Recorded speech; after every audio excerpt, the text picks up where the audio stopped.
Seberapa bahaya Great Depression dan sebenarnya Great Depression itu kenapa bisa terjadi dan kenapa kalau misalnya terjadi akan berdampak satu negara ke negara yang lainnya. So, di video kali ini gue akan ngebahas tentang Great Depression itu sendiri dan mungkin cara-cara apa yang bisa kita lakukan kalau misalkan saat itu terjadi. So, kita langsung masuk ke videonya.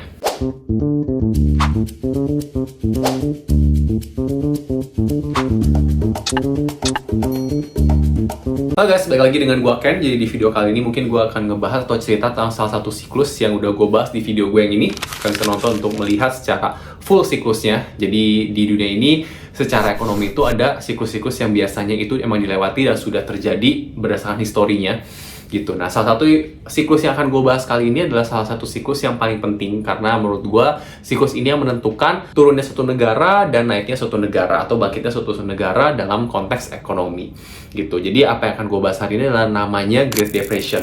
Jadi untuk pengertiannya sendiri gue udah sediain buat kalian. Jadi di sini gue udah tampilin pengertiannya yang gue cari di Google, salah satu web search terbesar. Jadi Great Depression sendiri ini sebenarnya bukan suatu hal yang baru. Jadi ini adalah suatu kondisi di mana keadaan ekonomi suatu negara itu benar-benar lagi nggak baik-baik aja. Jadi ada banyak, bisa disebabkan oleh utang negara yang terlalu banyak, sehingga untuk membayar bunganya aja tuh negara itu nggak sanggup gitu. Terus mata uangnya mulai ditinggalkan sebagai mata uang dunia.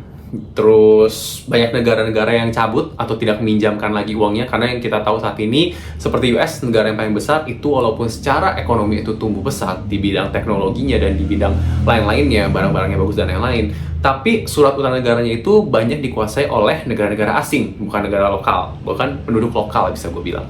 Hal satu yang paling besar, negara yang paling besar itu megang surat utang negaranya US itu adalah Jepang gitu. Kalian bisa cari, coba search sendiri, belajar untuk cari sendiri.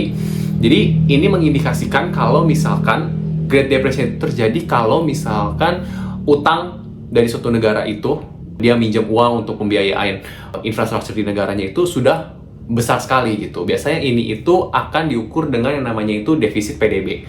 Kalian juga coba cari, nanti mungkin akan gue bikin video secara lebih detail. Cuman ini gue akan bahas sekilas saja Great Depression itu apa dan gimana cara menyiasatinya gitu. Nah, jadi sebenarnya mulai kebaca nih sebenarnya kalau misalkan kita mau lihat ya, apakah kita sekarang ini sedang mengarah ke Great Depression lagi dan bisa ngulang lagi atau enggak. Karena sebenarnya yang kayak gue mention di awal, Great Depression itu adalah bukan suatu hal yang baru. Jadi dia adalah suatu hal yang emang berulang, tapi peristiwanya itu bisa berbeda. Jadi bisa dibilang Great Depression itu dulu zaman-zamannya waktu lagi ada di British gitu ya, British lagi menguasai dunia, dia lagi naik-naiknya itu nanti ketika terlalu naik, nanti kondisi ekonomi di Inggrisnya itu chaos, terus terlalu banyak utang yang menumpuk, nanti dia akan jatuh sendiri gitu karena secara negaranya itu mulai ditinggalkan dan dia nggak sanggup untuk bayar bunga utang, bayar bunga-bunga dari utangnya gitu yang dipinjamkan oleh negara-negara lain.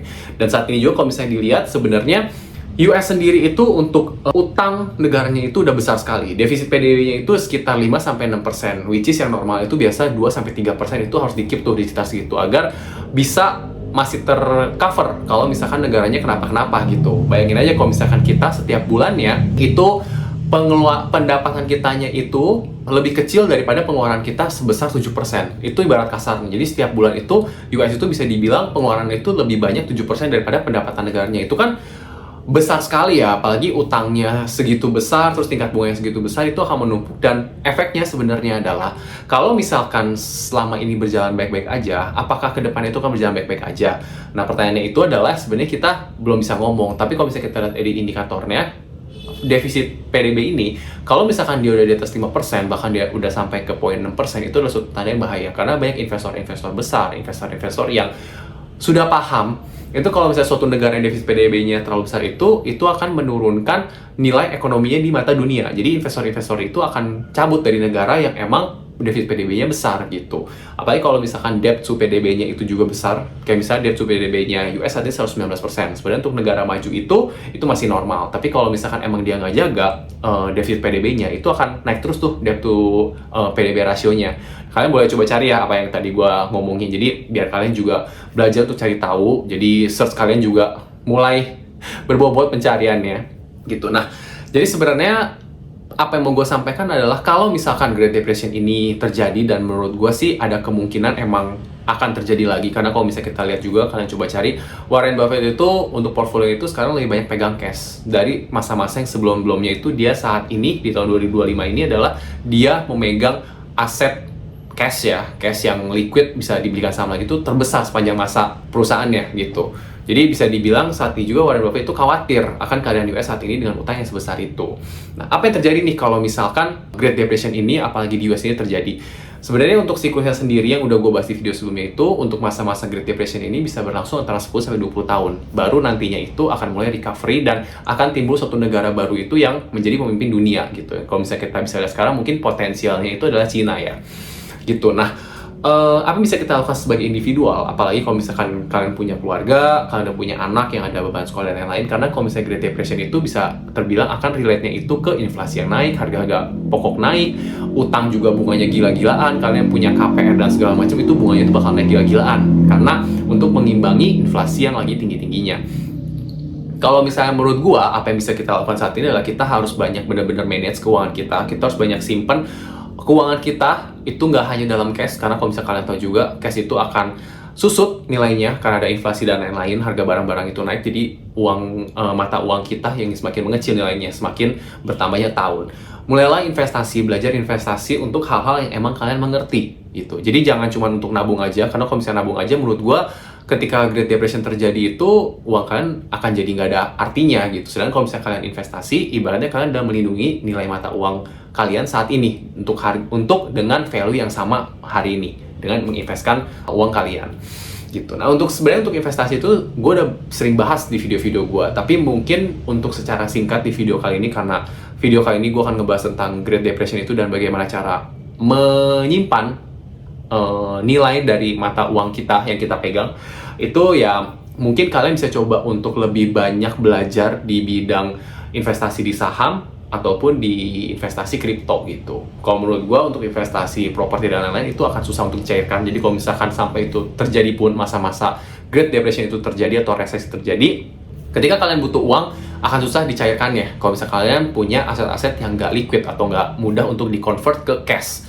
gitu, seperti properti atau nggak apartemen. Itu kalau misalkan menurut gue, kalau misalkan kalian butuh uang itu akan susah sekali untuk di-convert ke cashnya walaupun kalian punya asetnya itu besar. Sedangkan kalau misalkan kalian investnya itu di saham, terus kalian investnya itu di SBN mungkin, SR, FR, yang nggak di lock, nggak ada lock periodnya, itu bisa kalian cairkan kapan aja, cuma butuh 3 hari kerja atau 2 hari kerja uangnya udah masuk ke kalian, ya itu akan lebih bagus. Karena kalau misalkan Great Depression terjadi, biasanya mata uang suatu negara itu akan jeblok.